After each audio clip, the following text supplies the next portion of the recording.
এই জায়গাটা একটা আইডল জায়গা, আর এই জায়গাটা হচ্ছে আমার স্কেটিং রিঙ্ক। তো কাল পরশুর মধ্যে এটা ইনস্টলেশনের ব্যবস্থা হয়ে যাবে। আর এই একটা বছরের অভিজ্ঞতা কম নয়, অনেক কিছু শিখেছি এর মধ্যে। আর আমি মেকি জিনিস একদমই পছন্দ করি না। আজকে ট্রিমারে ট্রিমিং করতে করতে হঠাৎ করে ব্যাটারি শেষ হয়ে যায়, কারণ বাড়ি ফিরেই কাস্টমার অ্যাটেন্ড করতে হবে। So hello guys, welcome back to a new video. আমি সৌমিকা, তোমরা দেখছো লাইভ অ্যান্ড মোর। আজকে সানডে, সেই কারণেই আজকে হচ্ছে স্কেটিং ডে। তো স্কেটিং করার জন্য চলে এসেছি আমাদের ঠাকুর বাড়িতে। এই জায়গাটা একটা আইডল জায়গা, আর এই জায়গাটা হচ্ছে আমার স্কেটিং রিঙ্ক।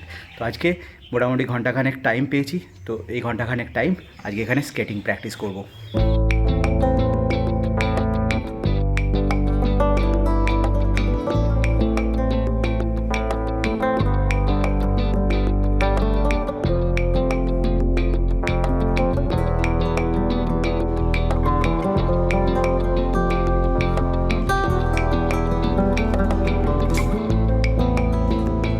তো প্রথমেই বলে রাখি, এই চ্যানেলে এই ভিডিওর মাধ্যমে প্রথম এসে থাকলে চ্যানেলটাকে সাবস্ক্রাইব আর ভিডিওটাকে লাইক করে যেও।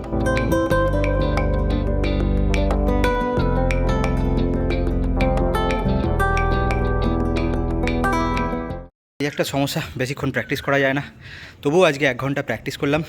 তো আজকে নতুন একটা জিনিস প্র্যাকটিস করলাম, এবং সেটা হচ্ছে স্লাইডিং। প্রবলেম হচ্ছে কিন্তু মোটামুটি 2-3 দিনের মধ্যে এটাকে পারফেক্ট করে নিতে পারবো। চলো তাহলে এবারে প্যাক আপ।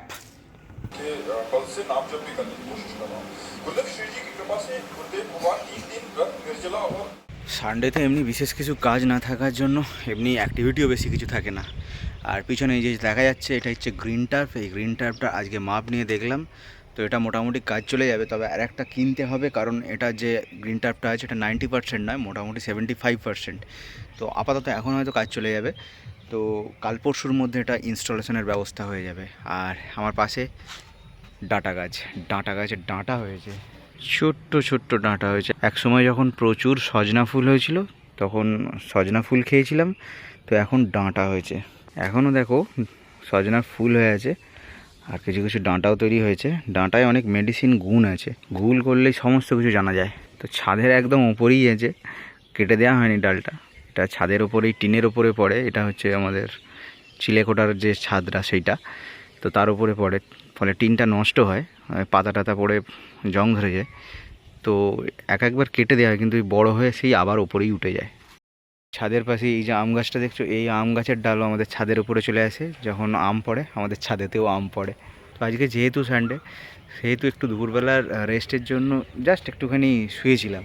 কখন ঘুমিয়ে পড়েছি জানি না, প্রায় 1 ঘন্টা ঘুমের পরে ঘুম থেকে উঠলাম, ছাদে উঠলাম, দেখছি সূর্য ডুবে গেছে। আর ওয়েদারটা খুব সুন্দর, মিষ্টি মিষ্টি ওয়েদার, না গরম না ঠান্ডা। বাড়ির কাছে যে আম গাছটা আছে, আম গাছে দেখতে পাওয়া যাচ্ছে ছোটো ছোটো আম ধরেছে। দেখতে পাওয়া যাচ্ছে কিনা দেখো, দেখো।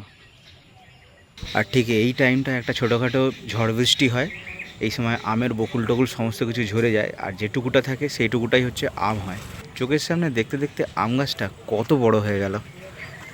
ব্লগিং করছি দেখতে দেখতে 1টা বছর হয়ে গেল, আর এই 1টা বছরের অভিজ্ঞতা কম নয়, অনেক কিছু শিখেছি এর মধ্যে। 0 সাবস্ক্রাইবার থেকে শুরু করেছিলাম, আর এই 1টা বছরে 188টা সাবস্ক্রাইবার আমি টোটাল গেন করতে পেরেছি। আর এই 188টা সাবস্ক্রাইবার গেন করতে আমি মোটামুটি 100-র উপরে ব্লগ এখনও পর্যন্ত আপলোড করে ফেলেছি। তার মধ্যে কিছু ব্লগ ভালো হয়েছে, কিছু ব্লগ একদম অ্যাজ ইউজুয়াল নর্মাল। আর এক্ষেত্রে আমি জানি যে ইউটিউবে সহজে সাকসেস পাওয়া যায় না, এটা একটা লেগে থাকার জিনিস। এইখানটা টাচ করতে হয়, এখানে টাচ করতে হয় ভিউয়ার্সদের। আর সেই টাচিংয়ের জায়গাটা যদি পেতে হয় তাহলে কি করতে হয়, কন্টেন্ট ক্রিয়েট করতে হয়। এবার যেহেতু আমরা ফুল টাইমার ইউটিউবার নই, ফুল টাইম ব্লগ করি না, তো সেক্ষেত্রে সেই ধরনের কন্টেন্ট ক্রিয়েশন করতে গেলে, ক্রিয়েশন মিনস আমি এইটাই বলতে চাইছি যে জোরজবস্তি কিছু সিচুয়েশন ক্রিয়েট করা লাইফে, যেটার ফলে কী হবে, কন্টেন্টটা ইন্টারেস্টিং হবে। কিন্তু সেটা করতে গেলে হয়ে যায় কি, লাইফটা হয়ে যায় মেকি। আর আমি মেকি জিনিস একদমই পছন্দ করি না। আর সেই কারণেই একদম ন্যাচারাল জীবন যেটা হয় সেটাই তোমাদেরকে দেখাই, এবং এটা মেমোরি হিসেবে আমার কাছে থাকে, সেটাই আমার ভালো লাগে। তাতে এবার কেউ যদি পছন্দ করে আমার চ্যানেলে চলে আসে এবং সাবস্ক্রাইব করে, সেটা আমার পাওনা। আর যদি পছন্দ কারো না হয়, সেটা সে যেতে পারে আর কি। তো যাই হোক, তো এবারে একটুখানি চা পানের বিরতি নেওয়া যাক। এই এসো, এসেছে গো।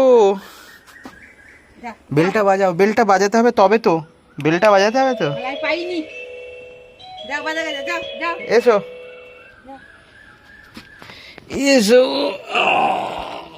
আর বাজাতে হবে না, বেল বাজানো হয়ে গেছে, দরজা খুলে গেছে। হ্যাঁ হ্যাঁ, এবার ভিতরে চলো। ছেড়ে দাও, ছেড়ে দাও, বেল বাজানো হয়ে গেছে, ছেড়ে দাও, ছেড়ে দাও। হ্যাঁ চলো।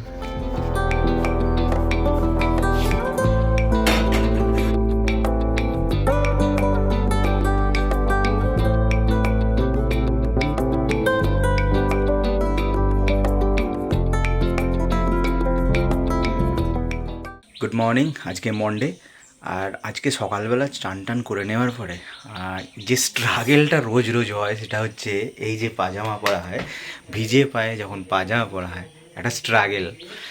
তো তোমাদের কি এরকম হয় কিনা আমি জানি না। আজকে বিছানা হেরার কাজটা ছিল আমারই। তো আজকে সকালবেলা চান টান করে নিয়েছি, তার কারণ হচ্ছে আজকে কলকাতায় বেরোবো। चिंतन कर सकते हैं, हम लोगों का उपकार कर सकते हैं, हम कोई क्रिया भी कर सकते हैं। তো 1:24 বাজে কলকাতায় চলে এসেছি। এবার কলকাতার কাজগুলো মিটিয়ে তাড়াতাড়ি অ্যাজ সুন অ্যাজ পসিবল বাড়ি ফিরতে হবে, কারণ বাড়ি ফিরেই কাস্টমার অ্যাটেন্ড করতে হবে। কলকাতা থেকে সবচেয়ে ফার্স্ট অর্থাৎ একটা সিগন্যালও পাইনি, তার কারণ আজকে ফুরফুরায় মমতা ব্যানার্জি আসছে, আর সেই কনভয়ের সঙ্গে আসবার জন্য কলকাতা থেকে যে এতক্ষণ পর্যন্ত যে এলাম, অর্থাৎ হাই রোড পর্যন্ত টাচ করলাম, একটা সিগন্যালও পাইনি। মোটামুটি 5 থেকে 7 মিনিটের মধ্যে কলকাতা থেকে হাওড়ার মধ্যে ঢুকে পড়লাম, যেটা আনবিলিভেবল। অন্য কোনো টাইম হলে সেটা সম্ভবই নয়। কলকাতা থেকে জাস্ট ফিরলাম, তো সুপারফাস্ট আজকে ফিরেছি। তো ফেরার পরে এবার মোটা একটু চা করছে, কারণ টাইম হচ্ছে 5টা বাজতে চললো। তো এবার একটু মানে মনটা চা করছে, চা খাবো, আর সেই সঙ্গে প্রেমানন্দ মহারাজের একটুখানি বাণী শুনবো। তারপরে একটা কাজ আছে, কাজে বেরোবো। আজকে ট্রিমারে ট্রিমিং করতে করতে হঠাৎ করে ব্যাটারি শেষ হয়ে যায়। অর্ধেক দাড়ি কাটা হয়েছিল, তারপরে ট্রিমারের ব্যাটারি শেষ হয়ে গেছিলো। অন্য সময় এটা মোটামুটি 3 থেকে 4 বার চলে। এটা হচ্ছে ফিলিপসের ট্রিমার, তো 3 থেকে 4 বার চলে। তো এবারে জানি না কেন একবারের মধ্যেই পুরো ব্যাটারি প্রায় শেষ হয়ে গেছিলো। হয়তো রান টাইমটা অনেকক্ষণ বেশি হয়েছিল সেই কারণে। সেই জন্য আবার আজকে এটাকে ফুল চার্জ দিয়ে রেখেছি। এটাকে একবার টেস্টিং করে দেখতে হবে ব্যাটারির কোনো সমস্যা হলো কিনা। যদি সমস্যা হয় তাহলে এটা ওয়ারেন্টিতে যাবে। বিস্কিটস নিয়ে বসেছি। সেলুনে চলে এসেছি চুল কাটতে। দেখতেই পাচ্ছ চুলটা অনেক দিন ধরেই হেয়ার ব্যান্ড দিয়ে ইউজ করছি, তো এটাই হেয়ার ব্যান্ডটা এবারে ছাড়া চলতে হবে। তো এটা হচ্ছে কাটার আগের লুকস, আর এটা হচ্ছে কাটার পরের লুকস।